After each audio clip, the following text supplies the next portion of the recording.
Welcome to the deep dive. We take one source, one piece of information, and really unpack it for you. Get right into the detail. Exactly. And today, it's maybe a slightly different kind of source. We're looking at a YouTube monologue by Bill Burr. Oh, yeah, from his Bill Slaw Factory channel, the one called The Male Sadness Epidemic. That's the one. It's very Bill Burr, candid, funny, but also quite raw. Right. It's his personal take, his experience. Our mission here is really to understand this idea of male sadness using his story as like a direct lens. And it's interesting because through his own very personal account, he ends up touching on these bigger societal things, right? Masculinity, emotions. For sure. It opens up that whole conversation. Okay, so let's get into it. He starts off pretty strong. He talks about how he used to view people, especially men probably, who said they were depressed. Yeah, I remember this bit. He wasn't exactly sympathetic, was he? Not at all. He basically says his attitude was, and this is a direct quote, "Shut up, you fucking pussy. Just get up and plow through it." Wow. Yeah, that's blunt. But it really captures that sort of ingrained pressure, doesn't it? Toughness above all. Suppress everything. Just push through. A really common and honestly pretty damaging way society expects men to handle, well, feelings.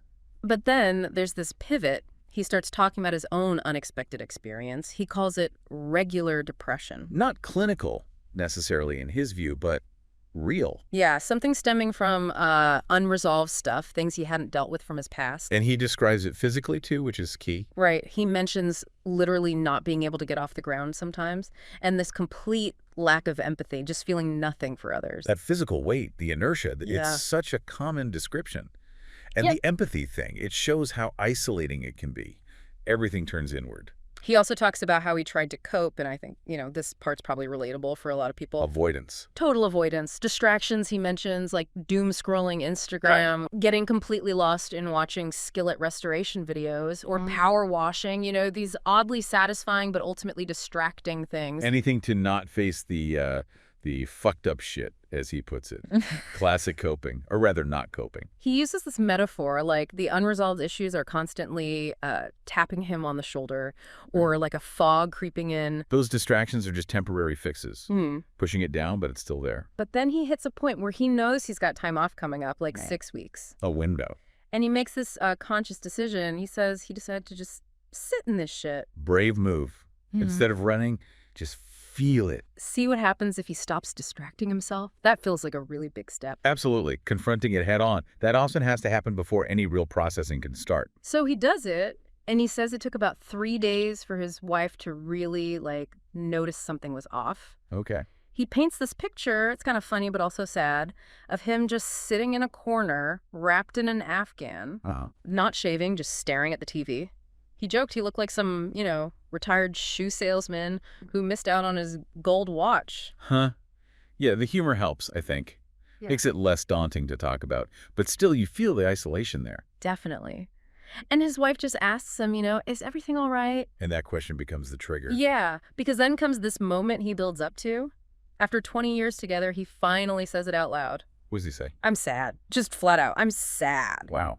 Simple, but huge, especially given what he says next. Right. He acknowledges how weird that might sound coming from a guy, and then he makes this observation that really hit me. The matter fine thing. Exactly. He says for men, the acceptable emotions are basically just two options.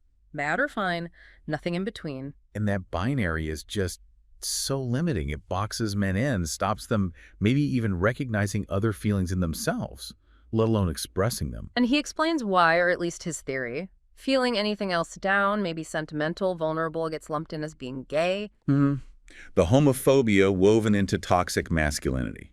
He uses this really intense metaphor, calls it a giant bag of gay that society tells men to just chuck into the woods, hide it away. It's crude, but yeah, it vividly captures that pressure to suppress anything deemed unmanly. And he points out, look, you bottle that stuff up for decades. It's going to come out somehow. Right. Maybe as a sudden health crisis or just breaking down eventually. There are real consequences. Physical, mental, yeah. For him, he says a big motivator to actually change, to deal with it, was his kids. Ah, okay. Wanting to be present for them. Yeah. He realized he couldn't be the dad he wanted to be if he was stuck in this emotional straitjacket. He needed to break free from those old rules. That's powerful. Wanting to be a better parent, a better role model, can really push people to confront their own stuff. He also gets into how it affected his marriage, his relationship with his wife. I bet. That must have been an adjustment.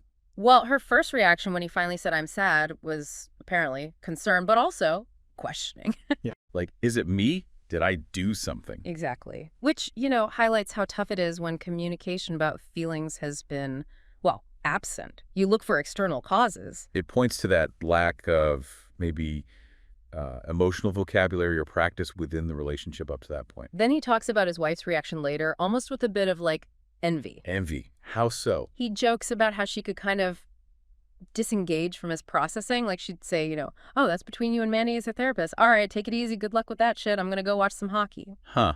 Okay. Like she could compartmentalize it. Yeah. He found it funny, but maybe also pointed to, different ways people handle heavy emotional stuff, possibly shaped by those same gender expectations. Interesting observation. Different coping styles, maybe different levels of comfort, sitting with intense emotion. He also brings up societal pressures, using holidays as an example, Valentine's Day specifically. Oh boy. Yeah. The pressure there is real. He talks about these months feeling like they require these financial gestures towards women and the feeling of having to perform happiness. Right. Putting on a happy face when inside you're struggling. He calls it being a walking depression during those times. And he has this image of deciding to learn how to make a crepe. As a distraction. Yeah. His wife asks if he's okay, and he's like, "Yeah, just learning how to make a crepe." But internally, it's just sad. Wow, that captures that internal disconnect perfectly. The performance versus the reality. It's funny, but also really kind of heartbreaking. Totally. And then the final piece really is this broadening awareness he has. Once he admits his own sadness. He starts seeing it everywhere. Exactly. He says, "I can see through the matrix. There's so many sad guys, they don't even know they're sad." Whoa, that's a powerful statement. He connects it to things like, the stereotype of guys hiding out in the garage, tinkering with stuff that never gets finished. Suggesting maybe that's not just a hobby, but a coping mechanism. A way to deal with stuff they can't name. Potentially, yeah. And he has this incredibly poignant line about trying to work on something, but not being able to see the measurements. Don't tell me. Through the tears. Oh, man. That hits hard. It suggests this, hidden epidemic he's suddenly tuned into. Yeah. By facing his own stuff, he gets this new perspective, sees seemingly normal male behavior potentially differently, as maybe masking unaddressed pain.